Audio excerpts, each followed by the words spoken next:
track me, which is really weird. Anyway, today you're back for another episode of Book Talk. I'm Brianka J, your host, and today this video was brought to you by Jane. Sent me a nice email, and it says Chapter 10 analysis. Thank you, Jane. I am going to guess that you're actually asking me to give you a Chapter 10 analysis of Invisible Man and by Ralph Ellison. And I got you, boo.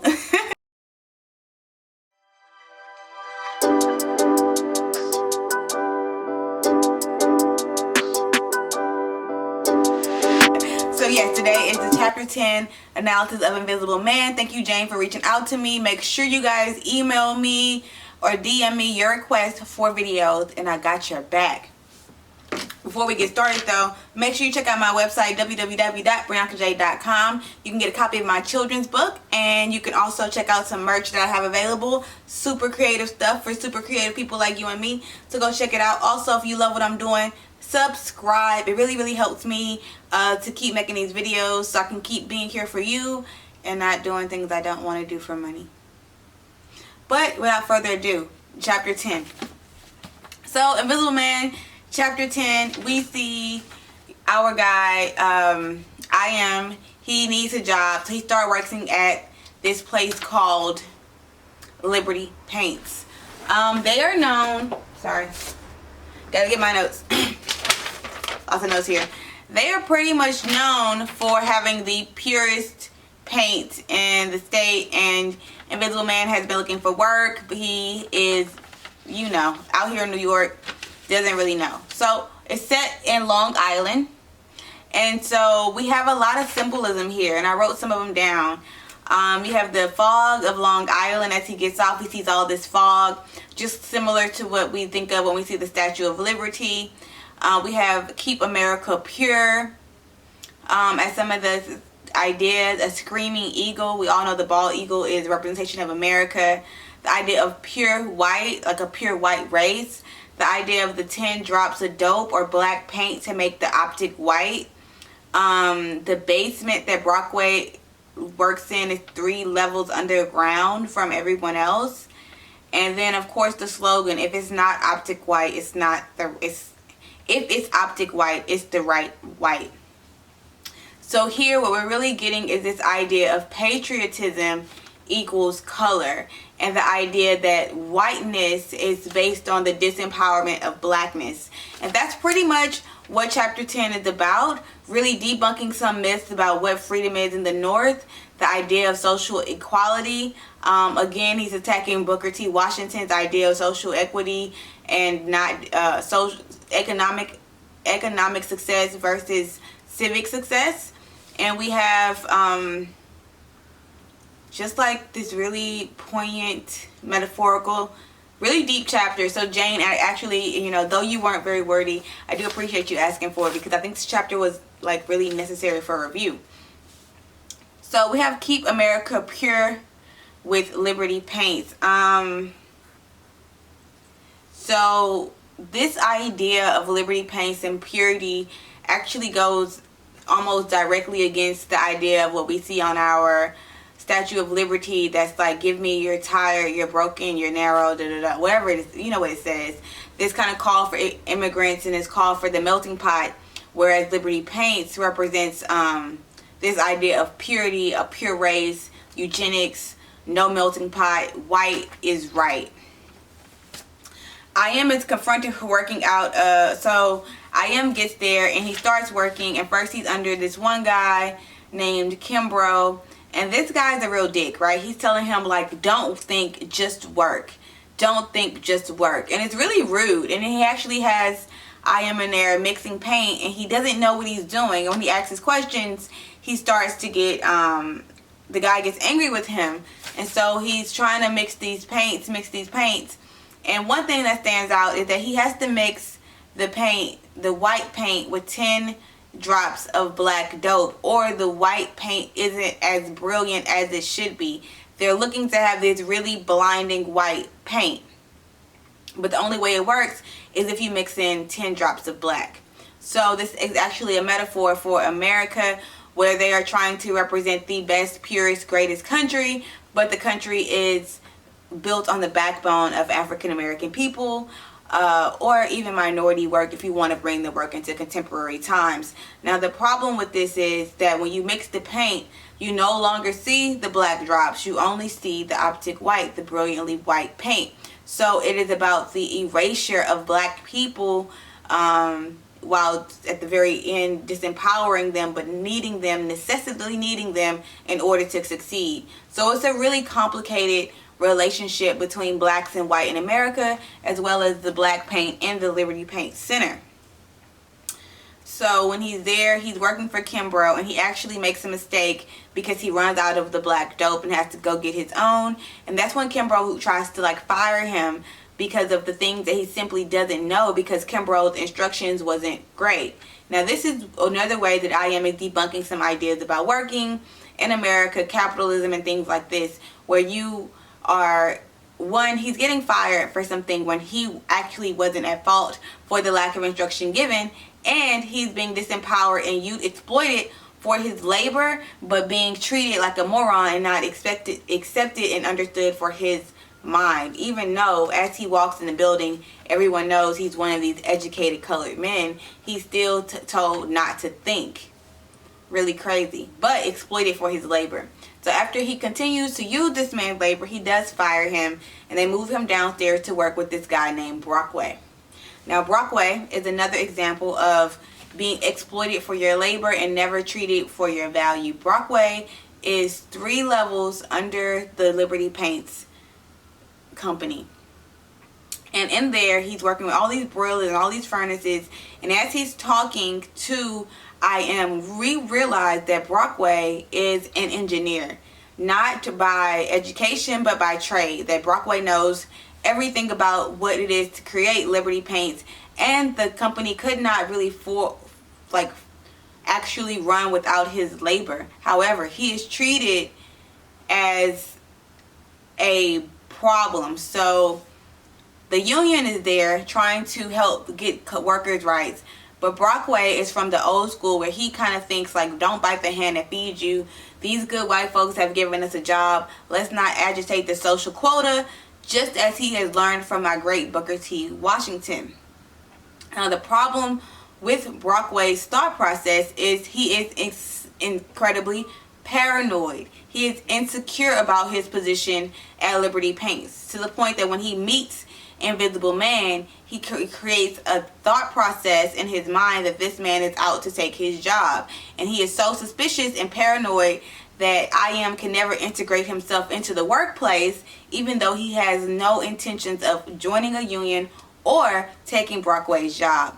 Brockway's level of insecurity about his position in the workforce and about his specialness is shown in his need and desire to belittle and X out any person that walks into his space. So IM goes up to lunch and he runs into these union workers, and these union workers are also equally suspicious of IM, and they immediately start calling him a fink and start telling him who he is and won't give him the opportunity to talk. IM is frustrated by these people, all these different people in this place that's not letting him talk or think for himself, and he's getting more and more frustrated, and he's upset that he's already considered to be an outsider or an opposition to people that he's never met. It's frustrating. So I have a note here that says IM is confronted for working out of the union, but IM knows little about the politics. Once more, IM is being used for personal gain. So Brockway used him, Kimbro used him, Liberty Paints uses him, even the union uses him, but IM never actually gets to exploit his own labor for his own good, and he never actually gets what he needs out of all of these things. And he's told a couple times, you just have to do what you are told and don't think about it.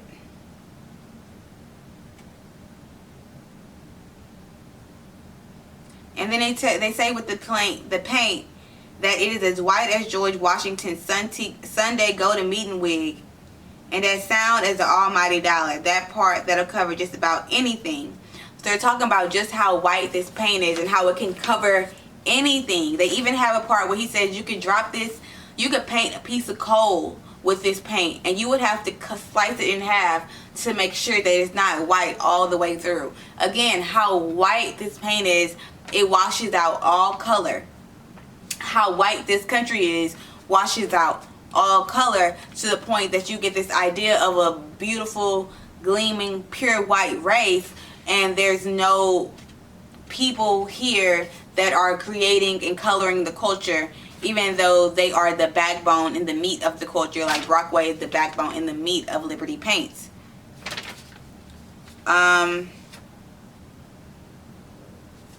it's just so much here. So on my next page,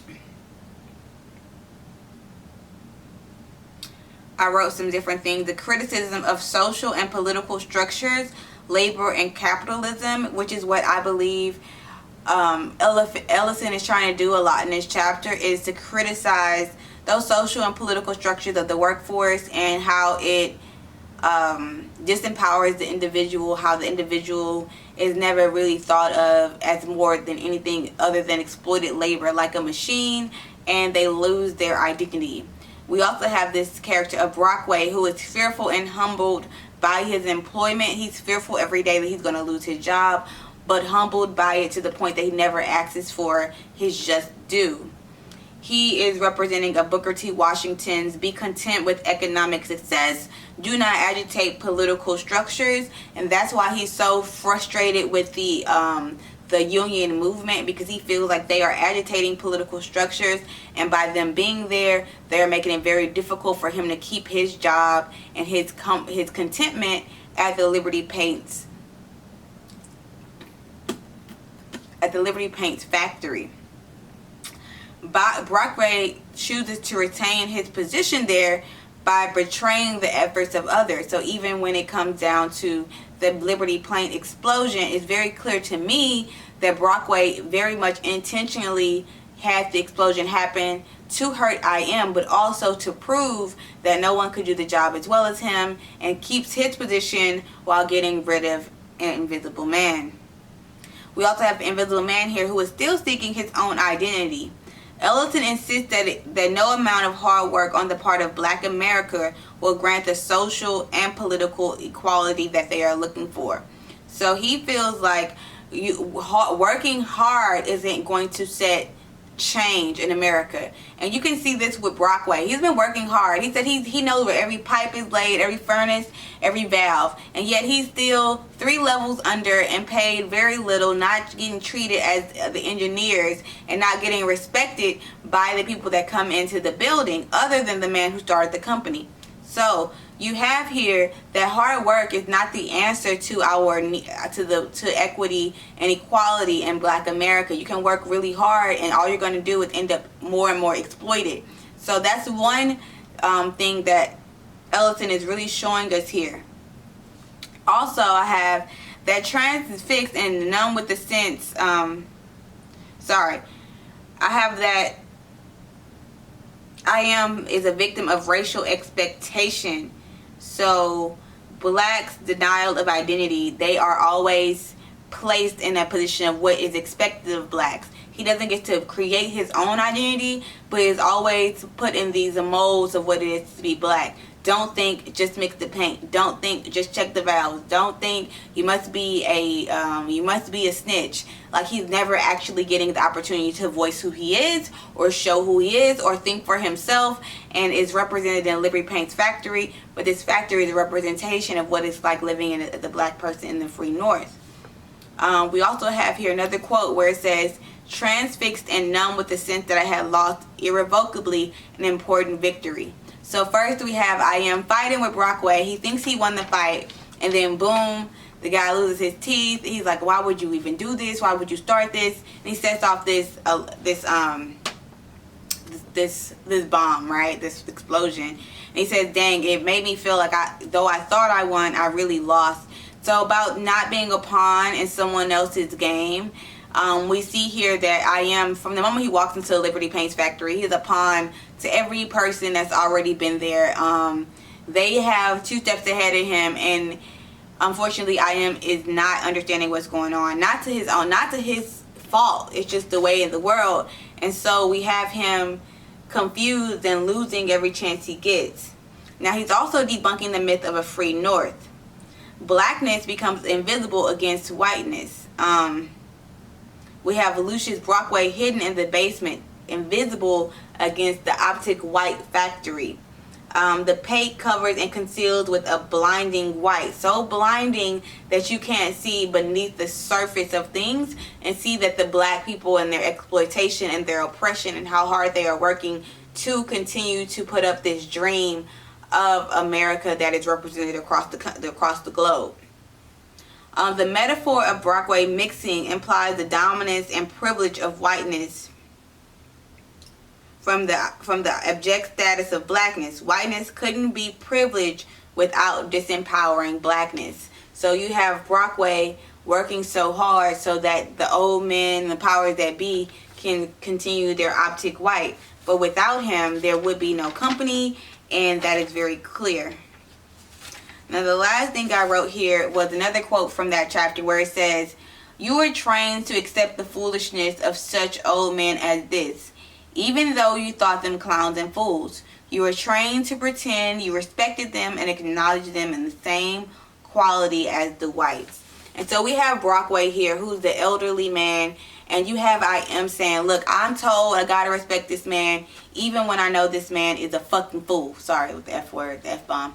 But even though I know this man is a fool. And the problem is that these men, Brockway, and I even have Brockway here versus Bledsoe, because I really think these 2 men have a lot in common, and I'll tell you about that in a second. But men like this never really receive their respect nationwide. They don't receive the respect they want to receive from the white men that they work with, or the white people that they work with and that they object to. The only time they receive respect is from lower level African American people. And so what they do is they begin to exploit and oppress others the way that they have begun to feel exploited, because they accept that if I can exploit this man, then I am powerful and just as powerful as the whites, even though you are not, and you are perpetuating supremacy and patriarchy in the country. It is an ego fix, like an overseer or a gatekeeper. And these people, what they're doing is slowly placing the culture of being African American 2 steps back just because they can take a step forward, which is incredibly goddamn selfish. Okay, so I do have Brockway and a Bledsoe thing, and I said they're both gatekeepers. They're both fiercely protective of their territory, even though it doesn't really belong to them. They're both incredibly insecure about their position in life, especially in their career, and they're both insanely selfish, that they'll take any person out no matter what the reason is, if it is a threat to their position in the world. I think chapter 10 was a really brilliant way to start. I thank you, Jane, for asking for it. It was really good, really thoughtful. So lots of themes here. You got black oppression, whiteness cannot be as great as it is without blackness. You got the idea of social and political equality can never exist but through hard work alone. You have the idea of liberty equals whiteness, right? A Liberty Paints actually is all about white paint. The other colors simply just don't matter.